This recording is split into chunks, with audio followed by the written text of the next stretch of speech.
Do you know the unofficial definition of insanity?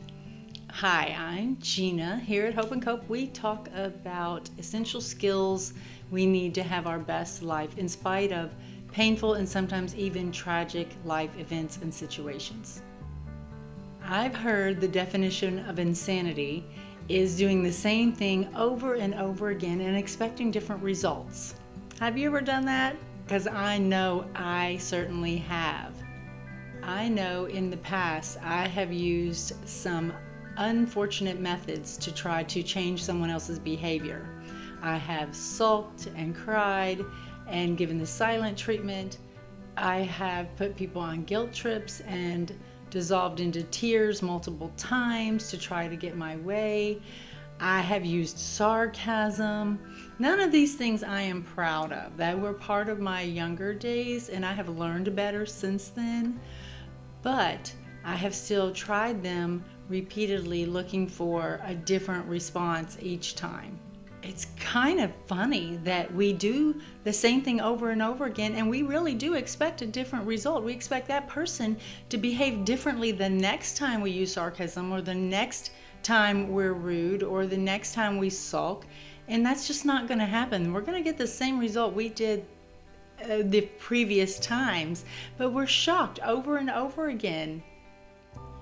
I remember when I was young, I looked to other people for a lot of affirmation, and I would try over and over again, and sometimes I would receive it and sometimes I wouldn't. This would be even from my own husband. But I just continue to go back to those same people looking for this specific kind of affirmation that I wanted. And it just caused a lot of inner turmoil for me, because I'm sure I didn't use the proper methods, and it caused people to not give me what I actually was unverbally asking for. Many times, for some reason, we go to people that just can't give us what we're looking for. If it's a parent that has wounded us, they may never be able to go back and show us the affection that we needed, or a sibling, or even a spouse, or a child.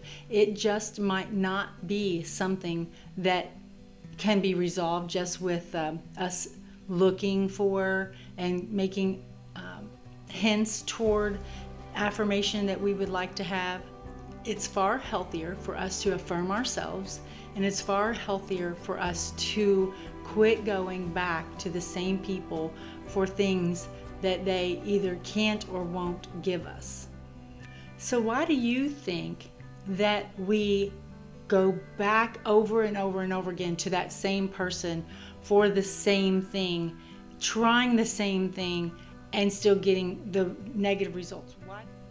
I used an example of seeking affirmation, but a lot of times we are just trying to seek to change someone's behavior, all the way from asking our spouses to pick up their socks and their dirty clothes and not leave toothpaste in the sink, to really more serious things that we are trying to manipulate people's behavior.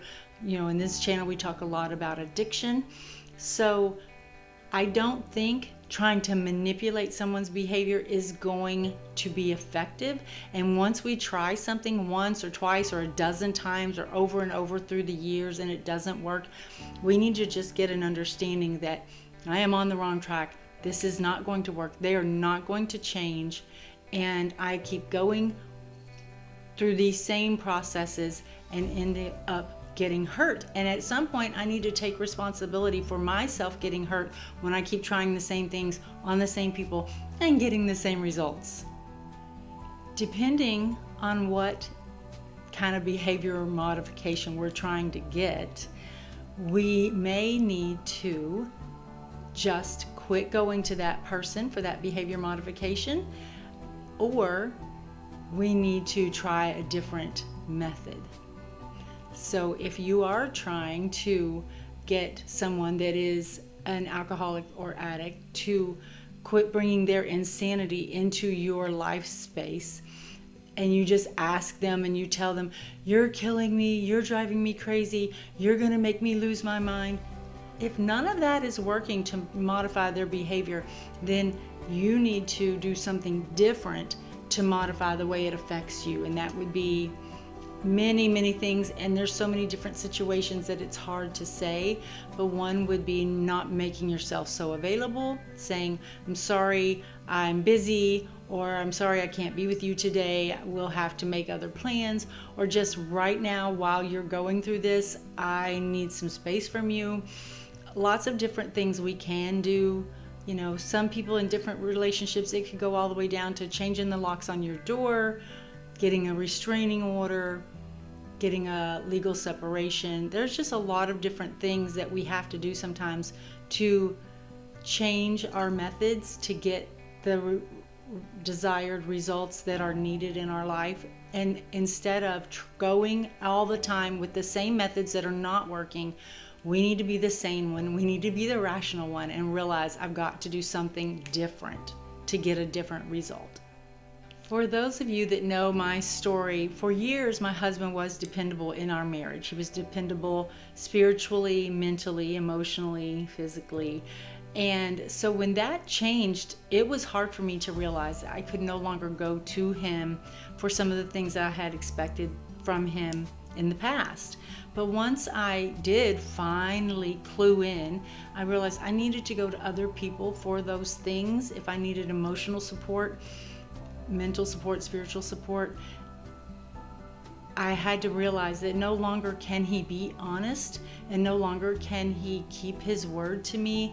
And it was just hurting me over and over again when I was putting those eggs in his basket and expecting those things when he didn't have the power to follow through. So there are other just daily life situations where we are doing the same thing over and over again and expecting different results. They're not really related to a tragedy or a life event like an addiction or divorce, but just silly things like never being at work on time, and every day we leave at the same time, and every day we're a few minutes late, or we're just threading the needle. That GPS says 22 minutes, and so we leave 22 minutes, and if one little thing goes wrong, you're going to be late, and you're not leaving room for parking in the parking lot. You're not leaving room for the walk from the parking lot. You're not leaving room for the time to the clock-in machine. So we just need to be realistic, and if things we're not getting results that we want, and that was just an example, being to work on time, you can apply this to many different situations. But if we are not getting the results we want and we are doing the same thing over and over again, then we need to say, I need to realize that this is an insane approach and I need to do something different to expect a different result. And so just try to be mindful of that the definition of insanity is doing the same thing over and over and every time expecting a different result. So let's not do that to ourselves. Let's just try to get a strategy for success in whatever situation we are in. I hope this was helpful to you. That's always my goal, is to bring some benefit to you. And I put extra encouragement in the description box for you if you want to check that out. If you liked this video, please hit the thumbs up button. And if you think it would help someone else, please share it with a friend. I put out content twice a week right now, and I'm always praying for you guys. So until next time, God bless.